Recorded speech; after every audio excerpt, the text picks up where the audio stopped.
Today on Ag News, we're talking about calving season that has just wrapped up, but we got to get ready for breeding season. So stay tuned, we'll be right back.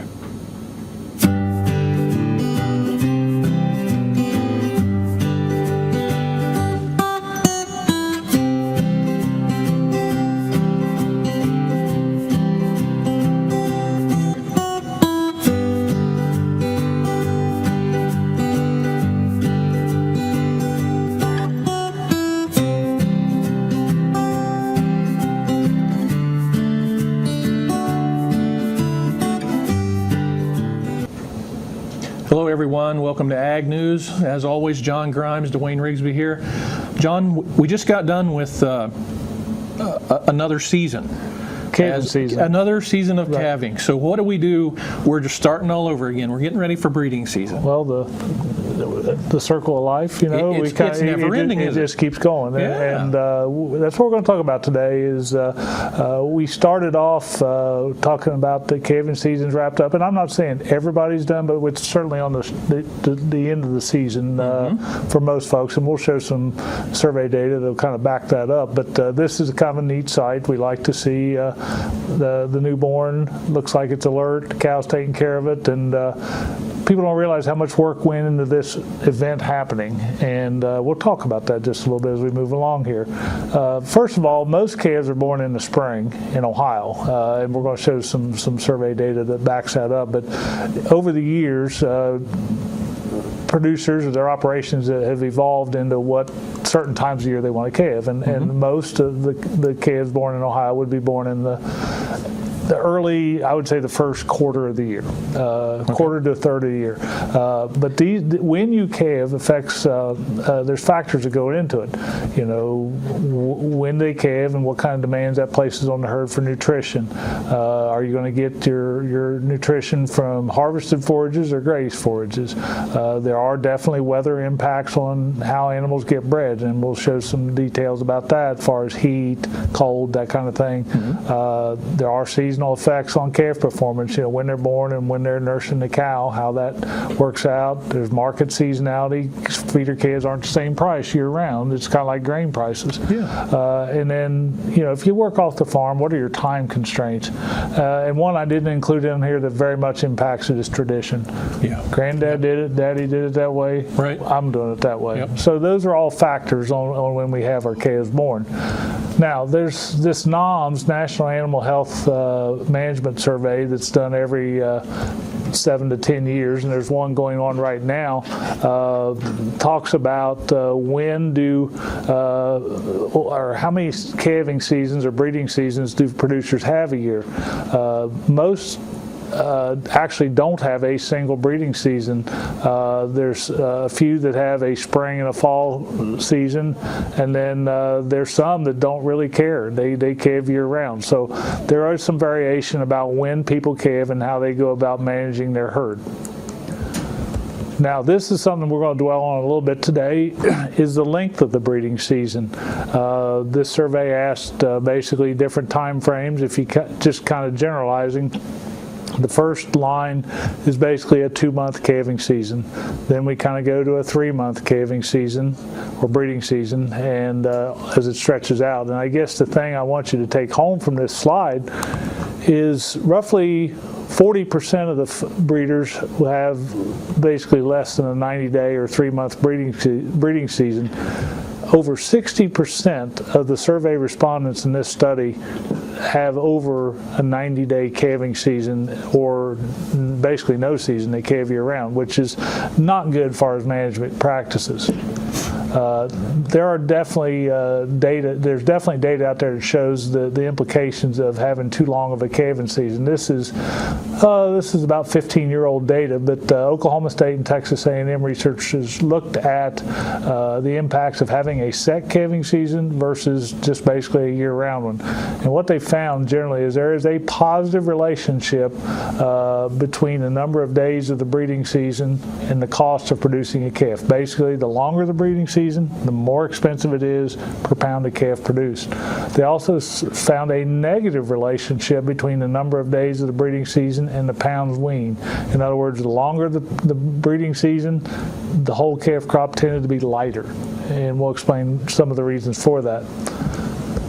So you take those basic concepts, and results is they showed the annual cost of producing 100 pounds of calf increased by 4.7 cents per pound, and the pounds of calf weaned per cow actually went down 0.16 if you round it up for every day of the breeding season. Those are serious dollars, Duane. If you look at basically they compared a 75-day breeding season versus a year-round. Basically, the producers just left the bull out and they calved when they calved.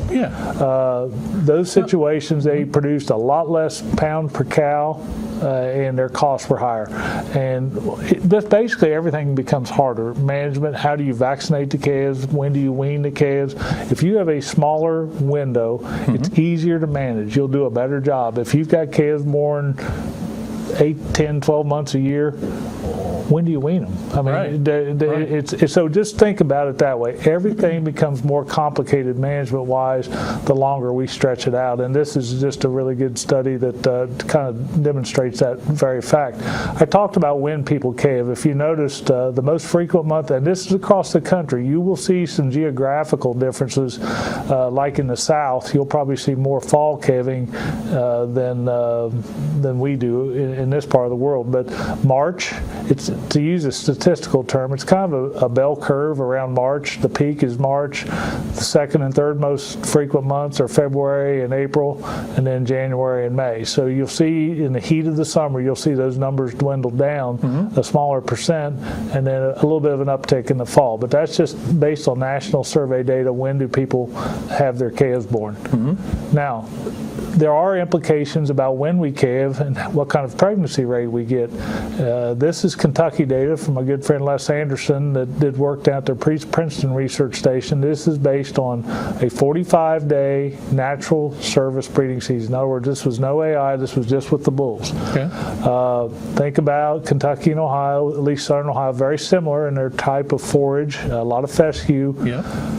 Basically what you're seeing here is the effects of fescue with heat. We start off early in April and go into the 1st of June. They found in this study close to a 90% pregnancy rate, very acceptable. But just shifting back a month to another 45 days, going from 3rd week of April to 3rd week of May, lost about 11% conception rate. And then you go into the middle of June, towards the end of June, it gets more dramatic, and that's just as the days get hotter. The end-of-fight fescue elevates body temperature on the animal. They're not as active. They're not out grazing as much. And this is bore out by Les's work on this study. I don't know of anybody that would be happy with a 30% less conception rate. That's just fewer calves to pay the bills the following year. So what are your goals? I mean, these are pretty ideal. A 95% calf crop is not easy to obtain, but that's through conception and protecting the calves after they're born. You'd like to have a 60-day or less calving season. That's pretty aggressive by most people's standards. You definitely want that cow to calve every 365 days or less, because every day she goes past a year, you're just building up more expenses. And 45 days postpartum, basically how quick are they ready to conceive again after they deliver that calf. She needs a certain number of days to heal up her reproductive tract and go on. And then if you're either AI or with the bull, you'd at least like to get 50% conception on first service. It's a little harder because, again, if they cycle at 45 to 60 days, they may not be quite as healed up and ready to conceive as maybe one more cycle. So if you do better than 50% on first service right after calving, that's pretty good. So, all right. So basically the take-home message of all this is everything you do with cattle, I don't care if it's during breeding season or weaning or health care or getting ready to calve next year, the shorter the season, the easier it is to manage the herd. It's proven over and over. There is a program that we encourage producers, if you're keeping back heifers, to breed them one cycle ahead of the cows, because when they calve as 2-year-olds, they do not come back prepared to breed again as quickly as a mature cow. Okay. So if you want the bulk of the herd to calve 1st of March, you may breed your heifers to calve once like early February, so when they are breeding with their first calf, they can stay with the cows. Gotcha. If that makes sense. Yep. Okay. And then something that's underutilized is palpation. Check and see if they're pregnant. Generally, 40 to 120 days is kind of the window. After they go too far into gestation, that fetus drops over the pelvic arch. It's harder to palpate for the vet to reach in and To tell, yeah. tell what's going on. So why do we palpate? Pregnancy failure generally results in approximately 70% of the reduction of calf crop. You know, I showed that slide earlier. We talked about trying to do 95% calf crop. Part of that is from calf loss. So the other 25% was basically the calf hit the ground, but then we lost it. It got sick or whatever. So the bulk of your pregnancy failure causes the reduction in the calf crop. Now, research has shown that heifers failing to breed as yearlings, and say the temptation is to hold them over, I'll give them another chance, okay? Those heifers are showing that they're infertile as a yearling. You're trying to keep damaged goods is what you're doing. So those heifers, compared to heifers that bred the first year, over their lifetime are 30% less productive as far as producing calves over their whole lifetime. They may not get bred later in life too. Right. But it's basically what it says. It's hard to make up for missing that first calf. Gotcha. That's what that data right there says. Now, pregnancy determination will help us do a better job of culling, get those infertile females out of the herd. This is old traditional data from the University of Florida, but if over a long period, 12 years, just by culling harder, they improved pregnancy rate in this particular herd by 50%. That's amazing. That's dramatic. So when do we do that? Through traditional palpation, we may do it at 35 to 40 days. Ultrasound will let you see things a little quicker, maybe 10 days earlier. There's blood testing available. You can do that roughly at 30 days. Or you can do the old-fashioned way and wait till they calve, which is kind of an expensive way to determine what kind of fertility you have. Yeah. Why do we get poor fertility? Maybe the bull's not as fertile. You know, I've talked about doing a breeding soundness exam on the bull to make sure he's fertile. This second one is this winter. You know, cows got thin. Maybe they're just not fat enough to get pregnant. Poor quality of forages. We've talked about that. There are some reproductive diseases like lepto and trick that can cause abortions, and then environmental stress. So there's a variety of reasons why we get low pregnancy rate. So bottom line, it's complicated. The national calf crop is 75% annually, and it's just not good enough. We need to do a better job on this, and I don't care what breeds you raise, fertility will pay the bills. And so we need to get them bred, get a live calf on the ground. So as we wrap up, this is kind of a scene. You'll see a group of females, cows or heifers out. Don't see the bull there, but he's around there lurking somewhere, and hopefully we get these females bred and be productive for the next year to pay the bills. Again, we always encourage you to go to the OSU Extension Beef Team's website to check out the information there, our weekly newsletter, quality assurance, a list of programs, lots of good information there at beef.osu.edu. Awesome. John, another great topic, and we will look forward to the next one. Okay, thank you very much. Thank you everyone. Stay tuned. We'll be right back.